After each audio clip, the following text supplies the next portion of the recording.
সেটাকে হলো আমরা ফিউচারের জন্য আমরা বলতে গেলে উৎসর্গ করি।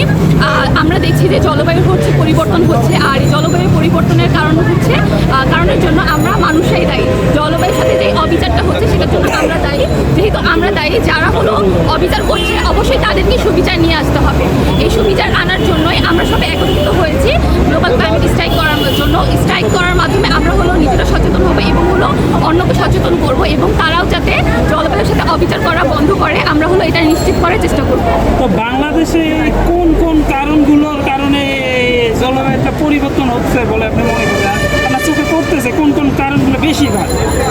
আচ্ছা, বাংলাদেশ কিন্তু জলবায়ু পরিবর্তনের জন্য সরাসরি কিন্তু দায়ী না। উন্নত বিশ্বগুলো জলবায়ু পরিবর্তনের জন্য সরাসরি দায়ী, কিন্তু এর প্রভাবগুলো পড়ছে আমরা হলাম যে নিম্ন আয়ের দেশ এবং নিচু অঞ্চলে আছি, তারা কিন্তু প্রভাবিত হচ্ছে।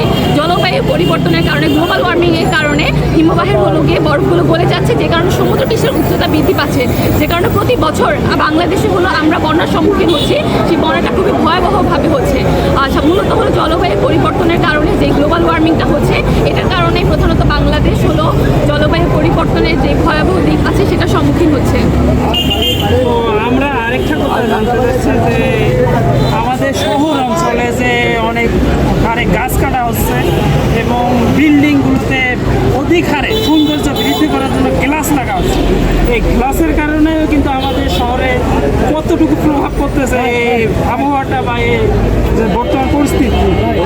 আমরা সবাই কিন্তু গ্রিন হাউসের কথা জানি। গ্রিন হাউসের ভিতরে কি হচ্ছে, গাছের তৈরি একটা ঘর থাকে, সেই ঘরের ভিতরে যে তাপটা আসে সেই তাপটা বের হতে পারে না। তো আমরা যদি এরকম গণহারে গাছ কাটতে থাকি, এখানে তো তাপমাত্রাটা বাড়বেই। এছাড়া হলো এই যে আমরা যে আমাদের বিল্ডিংগুলো সৌন্দর্য বৃদ্ধির জন্য যে গাছ লাগাচ্ছি, এর কারণে হলো যে গরমটা আসছে সেটা কিন্তু আবার ফিরে চলে যেতে পারছে না, যে কারণে হলো আমাদের বৈশ্বিক যে তাপমাত্রা আসছে সেটা হলো বেড়ে যাচ্ছে।